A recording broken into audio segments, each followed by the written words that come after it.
Nós vamos falar nessa noite sobre esperança. Quem tem esperança aqui, irmão? Amém? Deus me deu essa palavra de esperança. Ele falou: meu filho, volte a sonhar, volte a acreditar. Salmo 39, versículo 1. Queridos, antes de fazer a leitura, eu quero agradecer o Ministério de Louvor, o pessoal que tem chegado cedo aqui, sabe, 7 horas da noite, 7 horas, a igreja já está aberta. O João Paulo, o pessoal da sonoplastia, é o Gui que está ali? Gui, Deus abençoe, viu, filho? Chegou aí pouco tempo, já conquistando o coração aí da equipe. Deus abençoe muito sua vida, os voluntários, Kleber, Gilei, Rose, Elis, Dinho, André, todo esse pessoal aí top de linha, as meninas da dança, Lídia, Deus abençoe, viu, filho? Glória a Deus por isso, em nome de Jesus. Salmo 39, verso 1, quem achou, diga amém. Eu disse: vigiarei a minha conduta e não pecarei em palavras, porém uma mordaça em minha boca enquanto os ímpios estiverem na minha presença. Enquanto me calei resignado e me contive inutilmente, minha angústia só aumentou. Meu coração ardia no peito e enquanto eu meditava, o fogo aumentava. Tá ótimo, filho. Então comecei a dizer: mostra-me, Senhor, o fim da minha vida e o número dos meus dias, para que eu saiba o quão frágil sou. Deste aos meus dias o comprimento de um palmo, e a duração da minha vida é nada diante de ti. De fato, o homem não passa de um sopro. Sim, cada um vai e volta como a sombra. Em vão se agita, amontoando riqueza, sem saber quem ficará com ela. Mas agora, Senhor, o que hei de esperar? A minha esperança está em Ti. Amém? Diga aí com seus olhos fechados, diga assim: Senhor, a minha esperança está em Ti. Amém? Tome o seu assento.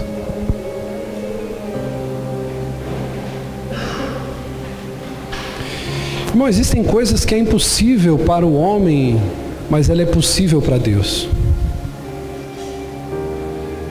Tem um ditado popular que diz que a esperança é a última. A esperança é a última. Embora seja um clichê essa frase, ela não é verdadeira. Porque a esperança não morre. Você pode dizer amém por isso? A esperança, ela não morre. Uma pessoa esperançosa, ela tem motivação para viver. Uma pessoa esperançosa, ela sonha. Uma pessoa com esperança, ela sempre luta pensando que tudo vai dar certo no final. A pessoa, quando ela tem esperança, ela consegue ter forças para continuar. Por isso que eu e você precisamos entender o poder de lutar contra o pessimismo. E a gente não pode, querido, alimentar a nossa alma de pessimismo, mas nós temos que alimentar a nossa alma de esperança, para a gente sonhar com o futuro, para a gente sonhar com coisas que Deus pode realizar em nossas vidas. A gente precisa manter a nossa fé na palavra de Deus. E essa noite eu quero abençoar teu coração com uma porção da palavra de Deus, porque talvez você possa estar aqui essa noite e você pode estar sem esperança. Bispo, eu quero gerar um filho e eu acho que eu sou estéril. Tem esperança que você vai gerar esse filho. Bispo, eu estou desempregado, as portas não se abrem. Tem esperança que essas portas irão se abrir. Bispo, as coisas estão difíceis para mim. Tenha esperança de que as coisas vão ficar bem. Amém? Quando a gente fala de esperança, querido, isso nos arremete de algo em relação ao futuro. Isso nos fala em relação a algo, em relação àquilo que a gente cria como uma expectativa lá para frente. A verdade é, querido, que a nossa igreja não é uma igreja de barganha. Nós não somos uma comunidade que barganha presentes e mimos com Deus. Mas nós entendemos que ter esperança alimenta a nossa alma. ter esperança de que podemos viver o impossível, de que podemos viver coisas grandes em Deus, é o que alimenta a nossa fé. Eu quero refletir com você aqui sobre algumas palavras que podem ajudar a gente a compreender o significado de esperança. Quando a gente fala sobre esperança, a gente pensa automaticamente em algumas palavras que eu quero refletir com você, que a Bíblia nos arremete à segurança. A esperança. A primeira é segurança. Jó, capítulo 11, versículo 18, ele vai dizer assim, ó: sentir-te-ás seguro, porque haverá esperança. Olharás ao seu redor e dormirá tranquilo. Irmão, quem não tem um coração cheio de esperança, sabendo que está seguro? E essa é uma das palavras que nós precisamos aprender a descansar no Senhor. Aquele que está no Senhor está seguro. Diga amém por isso. Nós vimos, querido, que no meio dessa pandemia, o Senhor, Ele literalmente guardou pessoas com a sua mão poderosa. A gente vê que pessoas foram poupadas. Bispo, eu tenho vivido milagres. A gente tem visto pessoas que têm vivido lutas, e esses dias amargos, eles servem para nos ensinar. Posso dizer uma coisa para você aqui, sim ou não? O sucesso, ele nunca vai te ensinar tanto quanto os seus fracassos. É os seus fracassos que vão fazer você uma pessoa melhor. É o seu fracasso que vai te fazer uma pessoa mais perseverante, uma pessoa mais madura. Eu nunca vi ninguém tirar grandes lições do sucesso. Porque, na verdade, o sucesso, a vitória, é um professor enganoso.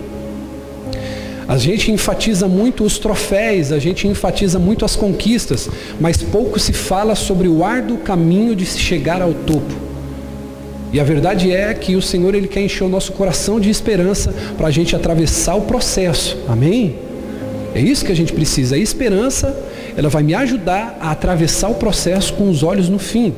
Então o Senhor, Ele nos ajuda a compreender esse significado de esperança pela palavra segurança. A pessoa que está segura, ela pode ter esperança. Uma pessoa que não tem segurança de nada, ela não consegue ter projeção para o futuro. Outra palavra que nos arremete à esperança é alegria. Uma pessoa alegre, ela consegue ter esperança. Provérbios capítulo 10, versículo 28 diz assim: a esperança do justo é alegria, mas a expectação dos perversos perecerá. Ou a expectativa dos perversos, daquela pessoa que tem um coração que maquina o mal, daquela pessoa que não tem um coração inclinado para a justiça de Deus. Então uma pessoa que tem esperança é uma pessoa alegre, ou a pessoa que tem alegria, ela consegue ter esperança. Olha que quando a gente fala de esperança, a gente fala também de futuro. Jeremias capítulo 31, versículo 17. O Senhor, Ele diz algo muito poderoso. Por isso que a palavra nos encoraja a ter esperança no Senhor. Olha o que Ele diz, Jeremias 31, 17. Há esperança para o teu futuro. Eu não sei se ele está conseguindo pôr aqui, acompanhar. Mas se você anote isso depois, faça suas anotações. Há esperança para o teu futuro, diz o Senhor, porque os teus filhos voltarão para os territórios. Isso aqui é uma palavra que o Senhor estava dando para a comunidade de Israel, pastor Diego, porque eles estavam vivendo um cativeiro. E a palavra do Senhor é: há esperança para o teu futuro. Você sabia que toda vez que você tem um pensamento negativo que vem dentro de você, você tem uma luta espiritual, mas você também tem uma luta dentro do teu campo psicológico. Quantas vezes você mesmo é o seu sabotador?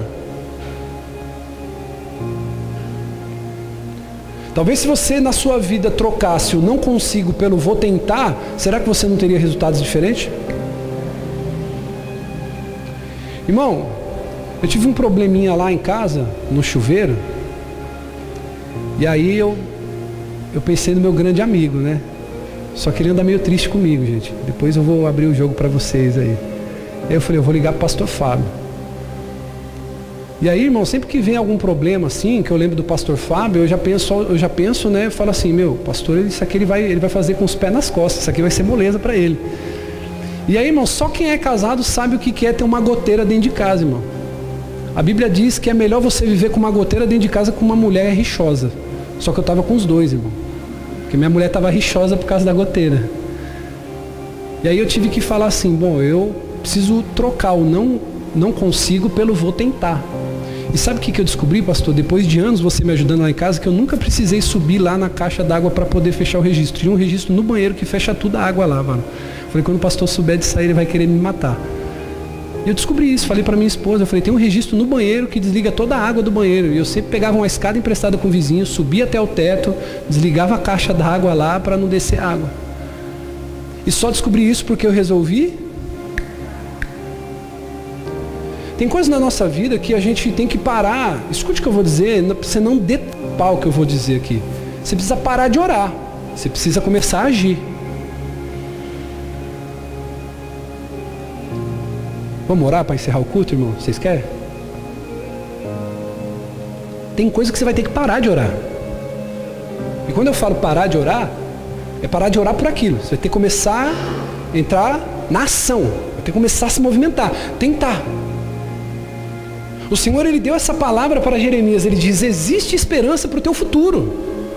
Você precisa começar a entender que tudo que você precisava eu já fiz por você há 2020 anos atrás. Eu cancelei toda a dívida, toda a acusação, tudo aquilo que poderia ser contra a tua vida e te capacitei, te enchi com o Espírito Santo, coloquei dons, coloquei talentos. Você precisa perseverar e insistir. Aleluias.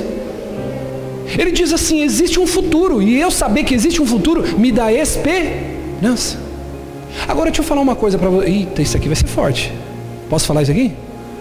Quem quer que Deus te abençoe aqui? Bispo, eu preciso que Deus me abençoe. Posso falar isso aqui? Eu estava lendo um livro, e esse pastor, palestrante, ele é um pastor americano, e ele disse que uma moça chegou procurando ele, e falando assim, olha, eu preciso de mais dinheiro. E ele é um palestrante de sabedoria, sobre finanças e várias outras coisas. Ele falou para aquela mulher assim, olha, você precisa de mais dinheiro? Eu falei, muita gente precisa de mais dinheiro. Você precisa exatamente de quanto? Ela falou, eu não sei, pastor, mas eu preciso que Deus me abençoe, porque eu preciso de mais dinheiro. Do jeito que está, não dá. Quem precisa de mais dinheiro aqui, irmão? E ele insistiu com ela, mas minha senhora, você precisa de quanto? E você precisa desse dinheiro para fazer exatamente o quê? O que você precisa? O que você quer? É só dinheiro? Pastor, eu preciso de mais dinheiro. Se Deus me abençoasse com mais dinheiro, eu seria tão feliz. Ele tirou uma moeda de 10 centavos e colocou, Deus acabou de responder a tua oração. Faz sentido isso para você? Deus tinha respondido a oração daquela mulher, sim ou não, segundo essa perspectiva? A pergunta que eu quero te fazer, o que Deus vai abençoar na tua vida? O que você tem pedido para Ele poder fazer? Deus, eu preciso de mais dinheiro. Tá bom, você acha R$2 na rua, Ele atendeu sua oração. Você precisa do dinheiro para quê? Deus, eu preciso de dinheiro para trocar de carro. Olha, então para eu trocar de carro eu preciso de R$10 mil, R$15 mil, R$20 mil. Senhor, me abençoa para essa situação. Senhor, me abençoa para tal situação. Sabe qual é o problema? 80%, às vezes 90% dos que estão aqui querem pedir a bênção de Deus, mas não sabe sobre o que você quer que Ele abençoe. Você está perdido com várias áreas na tua vida, precisando cuidar da saúde, precisando cuidar dos filhos, precisando cuidar do casamento, precisando ganhar mais dinheiro, precisando pagar dívidas, precisando se dedicar mais ao seu trabalho. Ou seja, você quer tudo agora e no mesmo tempo e na mesma hora. Então o que o Senhor está dizendo aqui, existe esperança para o teu futuro. Isso já é poderoso, eu saber que existe esperança. Por quê? Porque Deus está comigo. Diga, Deus está comigo. Quando nós falamos de esperança, Zacarias, capítulo 9, versículo 12. Olha o que ele diz. Voltai à fortaleza, ó presos de esperança. Também hoje vos anuncio que restituirei tudo em dobro. Isso fala de libertação. Eu saber que sou livre fala de ter esperança também, porque alguém que é prisioneiro não pode ter esperança, sim ou não? Quando a gente fala de esperança, a gente fala do consolo do Espírito. Está dando uns estralos aqui, filho, não sei se é o microfone, o que está acontecendo. 2 Tessalonicenses, capítulo 2, versículo 16. Ora, o nosso Senhor Jesus Cristo mesmo e Deus, o nosso Pai, que nos amou e nos deu eterna consolação e boa esperança pela sua graça. Então a esperança serve de consolo, a esperança serve de libertação, para que a gente possa viver e romper em Deus. Quando a gente fala de esperança, O temor a Deus, ele nos causa esperança. Jó capítulo 4, versículo 6 diz assim: porventura não é o teu temor de Deus aquilo em quem confias? E a tua esperança a retidão dos teus caminhos? Posso falar isso aqui? Irmão, toda vez que eu entro em uma dificuldade financeira, como eu até falei no domingo aqui, que eu tenho pedido a Deus, eu pedi ajuda em oração dos irmãos para que eu pudesse trocar de carro, eu me sinto uma pessoa totalmente livre para falar com Deus sobre dinheiro. Porque eu tenho uma vida de integridade com Deus, de fidelidade. Estava conversando com o pastor Diego, as primeiras cadeiras da nossa igreja, eu vendi uma guitarra que eu tinha semiacústica, que era o meu xodozinho. O pastor me ajudou a vender, vendemos por R$1.100, não foi, pastor? Compramos tudo de cadeira. Eu fui o primeiro e maior investidor da igreja. Tudo que passa pelas minhas mãos, eu dizimo. Minha filha foi passar o fim de semana fora, na casa da irmã da bispa. Ela foi no domingo de manhã, após o culto, fui levar ela lá. Ela falou assim: mãe, eu não vou estar no culto. Diante de Deus, irmão, com a Bíblia na mão, eu falo isso aqui. Sabe o que minha filha disse? Mãe, eu não vou estar no culto, mas separa aqui, ó, tá a minha oferta. A minha casa é uma casa temente a Deus, fiel a Deus. Irmãos, nós temos vivido coisas incríveis, absurdas, porque a gente tem moral, a gente tem vida com Deus para poder falar. Mas sabe por que muitas vezes você fica receoso de pedir uma bênção financeira, de falar algo sobre o seu futuro com Deus? Porque muitas vezes você não se sente digno. Você fala: Deus, um mês eu ajudo, um mês eu não ajudo, um mês eu dizimo, outro mês eu não dizimo, e você não sente, querido, que a sua vida está de acordo para você poder falar: Deus, eu vou confiar plenamente em Ti. Sabe por quê? Porque você não confia plenamente nele. Você não entrega totalmente a tua vida plenamente a Ele. Porque eu costumo dizer o seguinte: aquele que entregou a sua vida para Deus, entregar 10% não é nada. Tem pessoa que vê dificuldade em entregar 10% do seu dinheiro que ganha para o Senhor. Como que você tem dificuldade em entregar 10% daquilo que você ganha, se você já entregou toda a sua vida para Ele? Se o que é mais importante que o seu dinheiro você já entregou para Ele, o que é o seu dinheiro? Então a gente fica muitas vezes o quê? Sem receber o consolo de Deus, porque aquela voz fica acusando dentro de você. Tá vendo porque as coisas não estão dando certo? Por quê? Porque você não dizima, porque você não acredita, porque você não oferta, porque você não entra nos desafios. Irmão, quantas pessoas estão contando testemunho atrás de testemunho, mandando mensagem, me ligando, falando: bispo, Deus tem me abençoado. Pessoas que não são da igreja, eu já disse isso aqui, que pegaram o carnê, que fizeram pagamento do carnê, que deram ofertas para poder fazer a reforma da igreja. São pessoas que estão recebendo o quê? A prosperidade do Senhor, portas abertas do Senhor. Essas pessoas recebem consolo do Senhor.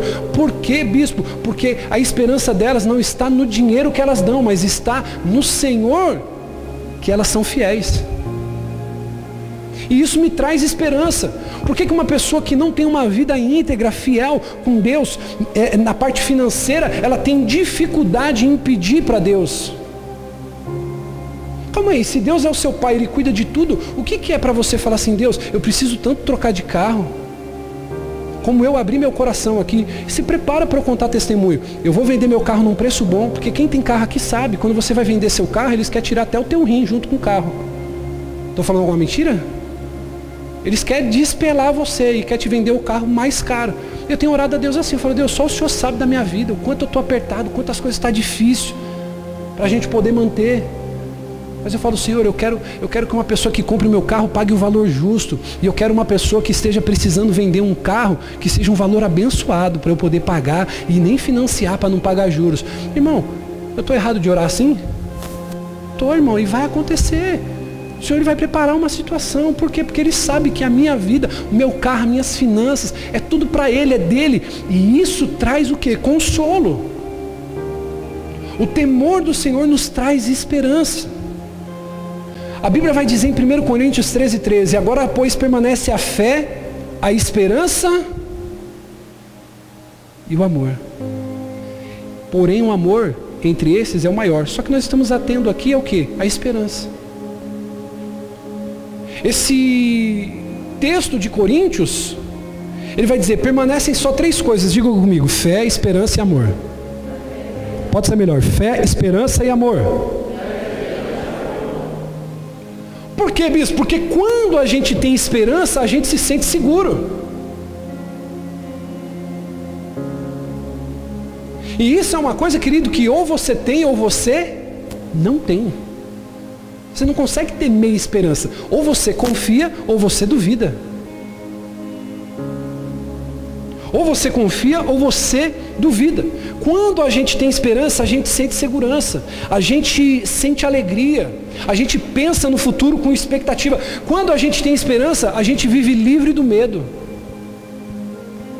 Dá um oi assim, Daniel, para o povo ver você, filho. Quem lembra do testemunho do Daniel no domingo de manhã aqui? Daniel, querido, deu um testemunho aqui de porta de emprego que Deus tinha aberto para ele no meio da pandemia. Quem lembra disso aqui que estava no culto da manhã de domingo? Aí quando ele foi começar, posso falar aqui, filho, de maneira resumida? Quando ele foi começar, irmão, você não imagina o que aconteceu. O dono da empresa sentou ele, conversou e falou assim: Daniel, cara, a gente está meio preocupado, a gente está com algumas questões e tal. Eu queria que você não ficasse triste com a gente, mas a gente não vai poder te contratar no dia que ele ia começar. Aí ele me ligou, ele falou: Bispão, o senhor é meu paizão agora. Eu tenho meu pai biológico, que é um homem de Deus, uma benção, pai dele biológico, muito meu amigo, da Igreja da Graça, né? Seu pai. Ele falou: eu tenho o meu padrasto também, mas o senhor é o cara que me dá uma palavra que me ativa. Aconteceu isso, isso e isso. Eu falei: filho, você tem que descansar no Senhor. Aí ele falou: bispo, eu fiquei chateado, mas eu vou dizer, o meu coração ele tem esperança, eu estou em Deus. E aí falaram que se desse tudo certo, ligariam daqui 2, 3 meses, não é? Talvez 4 meses. E aí conversando com ele na segunda-feira, ele falou assim: bispo, meu coração estava tão em paz, que eu não sei que milagre foi que aconteceu, que me ligaram na segunda-feira falando assim: olha, a expectativa que a gente estava errada, e você vai vir, você vai voltar, e você vai trabalhar. Você perdeu a chance de aplaudir o Senhor, querido, por isso.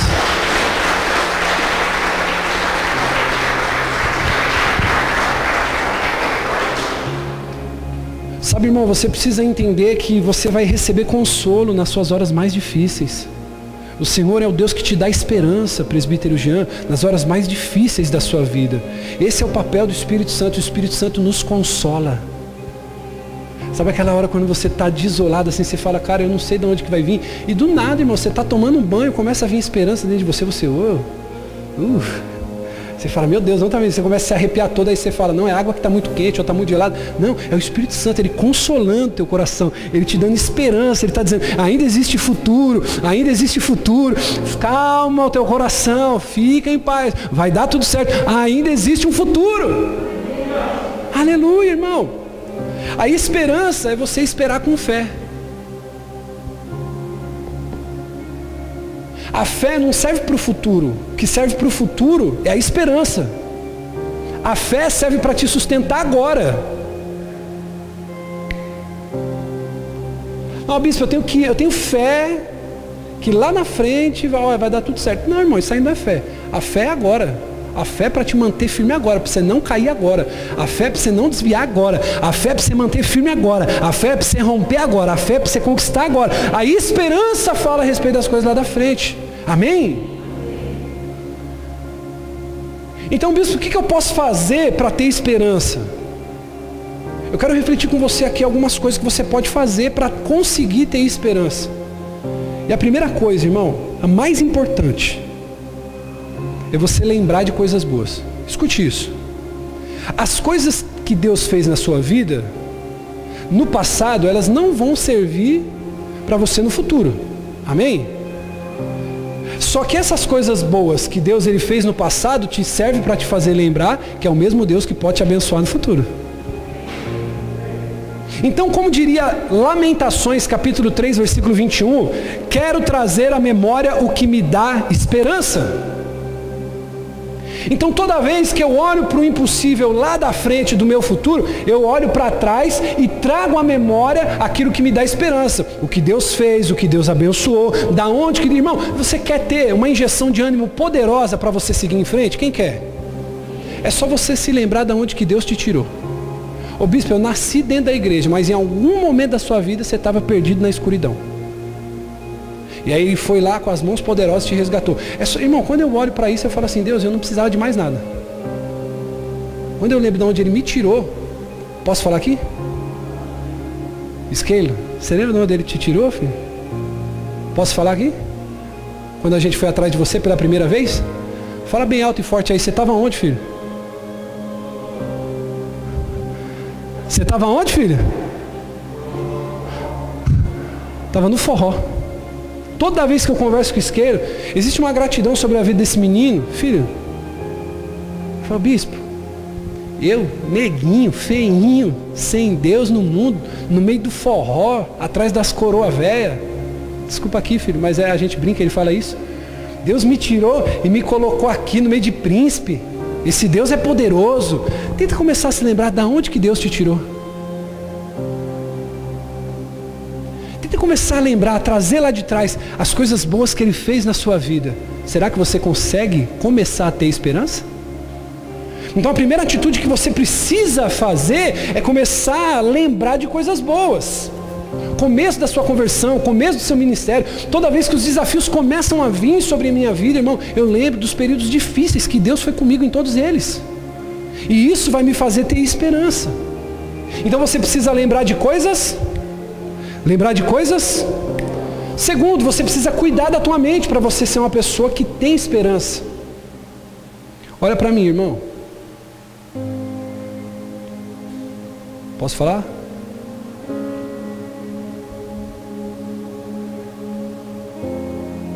Para você vir aqui hoje, você penteou o cabelo?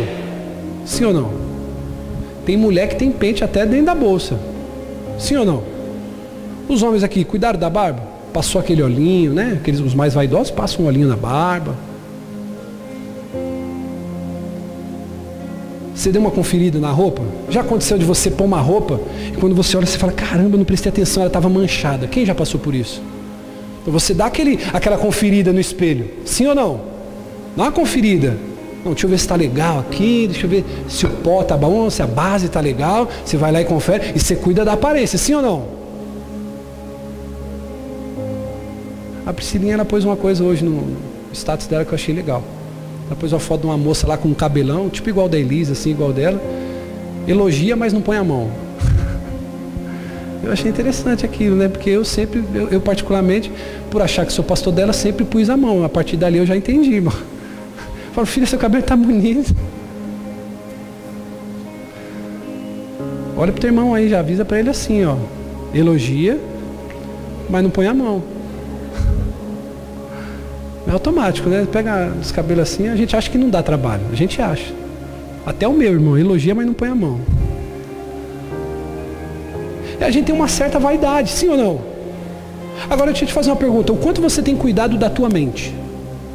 Para os pensamentos negativos, as coisas ruins, não tirar a blindagem que você tem na tua mente. O pessimismo, o desânimo. Então você precisa cuidar, diga assim, eu preciso cuidar da minha mente. 1 Tessalonicenses 5,8 vai nos explicar sobre isso. Nós, porém, que somos do dia, sejamos sóbrios, revestindo-nos da couraça da fé e do amor e tomando como capacete a esperança da salvação. Diga comigo, a esperança.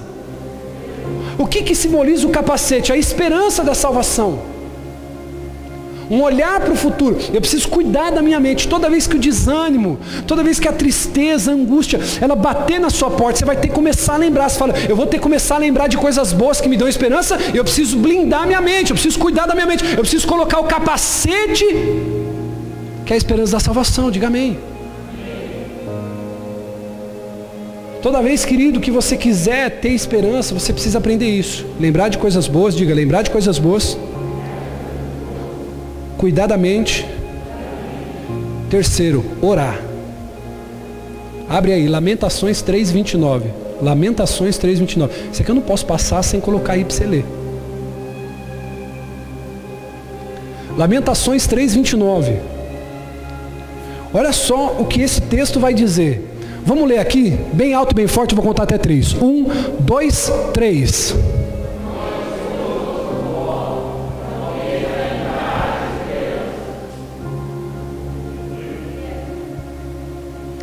Irmão, tem pessoas que às vezes falam assim, bispo, ora por mim. Bispo, fulano está doente. Bispo, o casamento está terminando. Bispo, eu vou ser demitido. As coisas mais variadas a gente ouve como pastor. Só que poucos fazem uso desse texto. Coloca a boca no pó, talvez haja esperança. Eu preciso entender que para que eu tenha esperança, eu preciso orar. Para me relacionar com aquele que cuida do meu futuro, que cuida da minha vida. A pergunta é, eu sonho tanto em ter um filho, você tem orado por isso? Eu sonho tanto em ter minha casa, você tem orado por isso? Eu sonho tanto em ter meu carro, você tem orado por isso? Eu sonho tanto, bispo, em ter uma vida melhor, em ser uma pessoa mais santa. Eu sonho tanto, bispo, em ser um homem de Deus.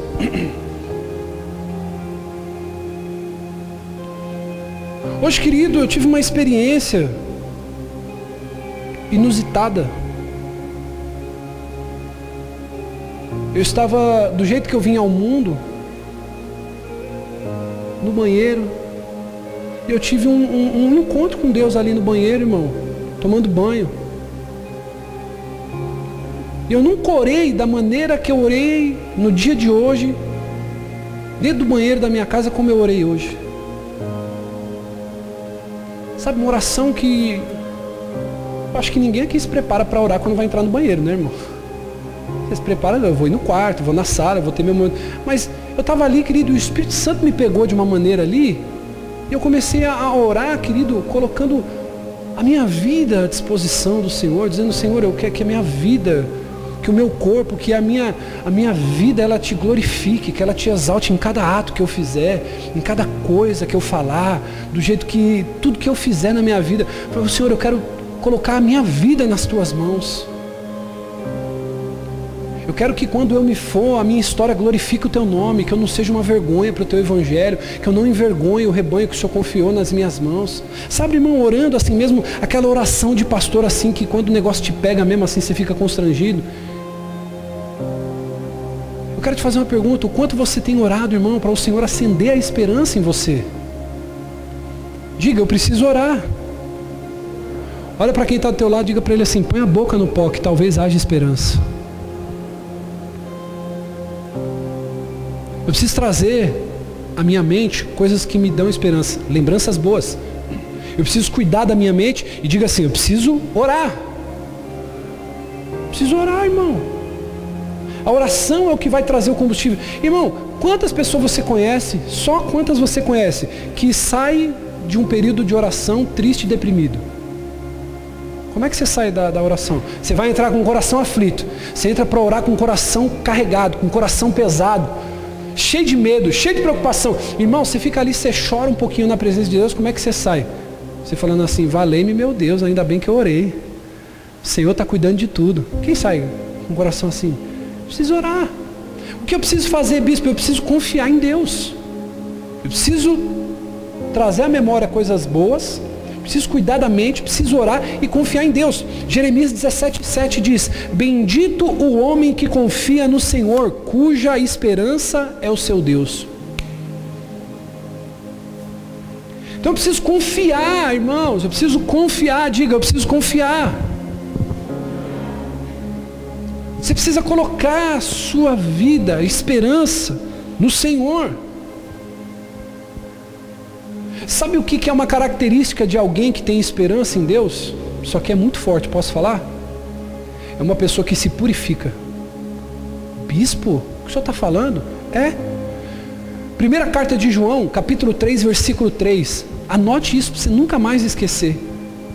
Por isso que toda vez, querido, que você está para fazer alguma coisa relevante, a gente sempre foi ensinado até pelos antigos, você jejuar, você se separar, você se santificar, porque aquele que tem esperança em Deus, ele se purifica. Olha o que diz 1 João 3,3, e a si mesmo se purifica todo o que nele tem essa esperança. E por que ele se purifica? Assim como ele é puro. Então eu tenho esperança naquele Deus que pode mudar a minha vida, mudar a minha história, trazer esperança para o meu futuro. Então o que eu vou fazer? Eu vou me purificar, eu vou me reservar, eu vou me santificar para esse Deus. Agora é a pergunta que eu quero fazer para você. Como você tem se santificado? Como você tem se separado? Como que você tem sido uma pessoa... Irmão, é muito bonito. Posso falar isso aqui? É muito bonito, querido, às vezes o discurso que a gente coloca na internet, mas a nossa vida invalida tudo aquilo que a gente coloca, que a gente fala. E a gente precisa conversar sério sobre isso com nós mesmos. A minha vida, ela tem estado de acordo com aquilo que eu tenho falado, com aquilo que eu tenho profetizado, com aquilo que eu tenho defendido. Então, quando eu olho para isso, eu vejo que ter esperança é se purificar. Vale a pena jejuar, vale a pena orar, vale a pena estudar a palavra, vale a pena se separar, vale a pena se purificar. Vale a pena. Para eu ter esperança, eu preciso fazer esses passos. O que eu preciso fazer mais, bispo? Você precisa falar. Diga, palavra. 1 Pedro capítulo 3, versículo 15 diz: antes, santificai a Cristo como Senhor em vossos corações, estando sempre preparados para responder todos aqueles que pedir razão da esperança que há entre vós. Sabe por quê? Sabe por que muitas vezes você não prega? Sabe por que muitas vezes você não fala do amor de Deus? Sabe por que muitas vezes você é aquele crente 007 na tua família, na tua empresa, na tua escola, na tua faculdade? Porque você não tem esperança no discurso que você diz ter. Porque, meu irmão, eu vou dizer uma coisa para você. Aonde eu estou e com quem quer que esteja, eu falo da esperança que eu tenho no Deus que eu sirvo. E eu preciso falar, porque se eu acredito, eu falo naquilo que eu acredito. A Bíblia diz que o que contamina o homem não é o que ele consome, não é o que ele come, mas é o que ele fala. É isso que contamina, porque o que ele fala na boca está cheio na onde? Coração. Então eu preciso ter esperança, e uma prova de que eu tenho esperança é que eu falo daquilo. Bispo, como que eu posso ter esperança? Você precisa cumprir o teu chamado. Diga amém por isso. Efésios capítulo 1, versículo 18. Iluminados os olhos do vosso coração, para saberdes qual é a esperança do seu chamado, qual a riqueza da glória da sua herança nos santos. Então, quando eu executo o meu chamado, Deus me chamou para cantar, eu canto. Deus me chamou para pregar, eu prego. Deus me chamou para servir, eu sirvo. Deus me chamou para ser a irmã que vou fazer um café na igreja para servir toda a comunidade. Faça. Ah, bispo, eu sou uma boleira, eu só sei fazer bolo. Glorifica a Deus com os bolos que você faz. Bispo, eu sou uma manicure. Glorifica a Deus com as unhas que você faz. Bispo, eu faço cílios. Glorifica a Deus com os cílios que você faz. Bispo, eu sou pedreiro. Glorifica a Deus com as coisas que você faz. Bispo, eu sou um contador. Glorifica a Deus com os números. Bispo, eu sou um vendedor. Glorifica a Deus com as vendas. Glorifica a Deus com o seu chamado, irmão. Aleluia. Para você buscar esperança, irmão, você precisa lembrar e cuidar da mente. Você precisa parar, irmão, de pensar em coisa ruim. Você tem que começar a pensar em coisas boas. Diga assim: eu vou começar a pensar em coisas boas. Precisa orar com humildade, confiar em Deus, irmão. Se purificar dos seus pecados. Irmão, eu vou dizer uma coisa para você. O verdadeiro homem de Deus não é o que não erra. Olhe para mim, irmão. Preste atenção nisso, vou repetir. O verdadeiro homem de Deus não é o que não erra, não peca. O verdadeiro homem de Deus é o que se arrepende. Errar, todos nós vamos errar. O que a gente não pode é permanecer no pecado. Por isso, querido, que o nosso grau de juízo precisa ser examinado. Porque isso que Jesus falou: à medida com que você julgar, você vai ser julgado. À medida com que você condenar, você vai ser condenado. Por quê? Porque você também erra, você também falha. Então vai com calma, pisa no freio. O bispo fulano caiu, aquele fulano nunca me enganou. Na verdade, todos nós caímos um pouquinho no secreto. Na verdade, todos nós caímos um pouquinho nos nossos pecados escondidos, só que a gente muitas vezes não deixa rastro e a gente condena aquele que acabou deixando. Então o problema, querido, olha só, irmão, deixa eu dizer uma coisa para você. Todo mundo querendo crucificar essa Flor de Lis aí, foi feio o que ela fez. Matou o marido, estava envenenando ele. Eu ando cheirando a comida antes. Quando a bispa está brava comigo, eu cheiro a comida antes, irmão. Estou brincando, é claro que isso aqui é uma brincadeira. Mas agora diga para mim, se aquela mulher se arrependeu, o que você e eu pode fazer? Então, querido, quem está no caminho certo não é quem nunca erra, bispo, é aquele que corrige a rota. Diga assim, é o que corrige a rota. Eu errei, puxa, era para eu ter feito, eu não fiz. Não era para fazer, eu fiz. Corrija a rota. Hoje você pode mudar, hoje você pode ter esperança. Bispo, até hoje as coisas ficaram difíceis para mim. Eu fiz coisas que não era para fazer, eu pequei, eu me sujei no pecado, mas o Senhor está dizendo, não tem problema, mude a rota, se arrepende, porque as pessoas que eu amo não são as perfeitas, mas são as que têm um coração contrito e quebrantado. Existe esperança para o seu futuro, e Ele diz, basta você corrigir a rota, basta você corrigir a rota. É isso que Ele vai dizer, metanoia, não se conforme com o padrão desse mundo, porque o padrão desse mundo não tem problema, se te faz feliz, faça. E o Senhor, Ele vem na contramão dizendo, aquele que quiser ser meu discípulo, negue a si mesmo dia após dia, tome a sua cruz e me siga. Seguir a Ele todo dia não é fácil, negar a si mesmo não é fácil, carregar a cruz não é fácil, mas Ele diz para você nessa noite, ainda existe esperança, ainda existe um futuro, basta você corrigir a rota, se arrepender. Irmão, deixa eu dizer uma coisa para você, o cristão que para de se arrepender, para de crescer. Existe esperança, diga amém. Grite bem alto isso e diga assim, ainda existe esperança. É só corrigir a rota. Ô bispo, eu fiz o que era para fazer antes do tempo. Bispo, eu caí.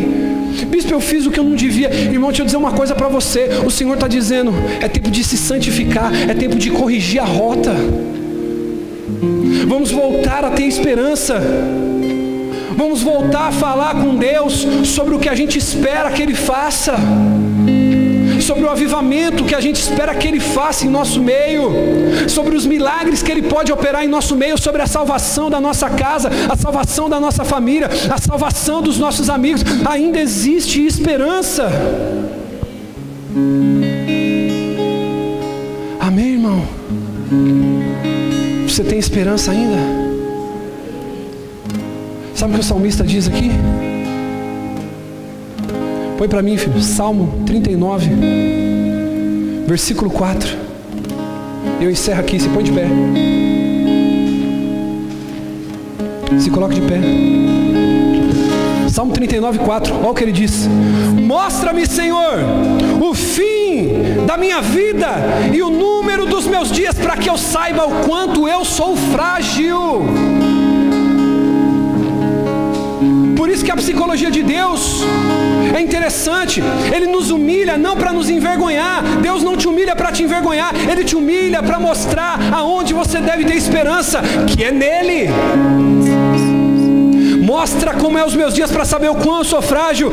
Ele nos diz no versículo 5, deste aos meus dias o cumprimento de um palmo, a duração da minha vida é nada diante de ti. De fato o homem não passa de um sopro. Passa a vida do homem. Quer prova disso? Mais de 120 mil mortos só pelo tempo do coronavírus. E aleluia, você está aqui.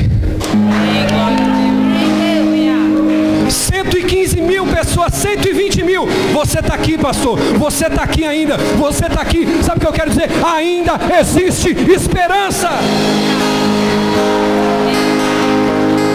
Eu falo isso, querido, consternado com as perdas, irmão. Qualquer um aqui sabe que a gente está consternado com as perdas. Porque tem pessoas aqui, como Diaconisa Elise e vários outros, que perderam entes para o Covid-19. A Priscila perdeu a vozinha. Não sei se foi para o coronavírus, mas a gente teve perdas. Mas diga assim, eu estou aqui. Amém, irmão? Olha o que ele diz no versículo 6. Sim, a vida se vai e volta como a sombra. Em vão se agita o homem, amontoando riqueza, sem saber quem ficará com ela. Sabe essa reforma, Fábio, que você está fazendo? Está deixando a casa linda? Você não sabe quem vai ficar. Se vai ser a Manu, se vai ser o Isaac, se vai ser a Fernanda. Você que é pai, você que é mãe, tudo isso que a gente tem feito, a gente não sabe. Nós estamos trabalhando para Adapt Church crescer, para que o nome do Senhor seja glorificado aqui, mas a gente não sabe amanhã, o bispo se vai, a bispa se vai, a gente não sabe para quem que a gente está trabalhando para deixar o legado. Em vão a gente corre. Aí o versículo 7 ele diz algo poderoso. Ele diz assim: mas Senhor, em quem esperarei? E ele mesmo responde, porque é uma pergunta retórica. Ele diz: a minha esperança está em ti. Tem mães aqui que estão com filho desempregado, sim ou não? Tem pais aqui que estão com filho desempregado? Tem homens que estão desempregados. Tem mulheres aqui que querem engravidar. Tem pessoas desempregadas. Aqui existem pessoas com todo tipo de pedido e de demanda. Sim ou não, irmão? Você tem algum pedido aí no fundo do seu coração ao Senhor? Eu quero convidar você agora, feche os teus olhos. Eu quero profetizar, dizendo para você que ainda existe esperança.